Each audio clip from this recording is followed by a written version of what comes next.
course.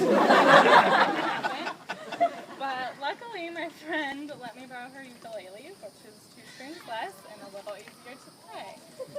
So, for the past month and a half as your stay-at-home fiance, I've been teaching myself the ukulele so that I can sing to you.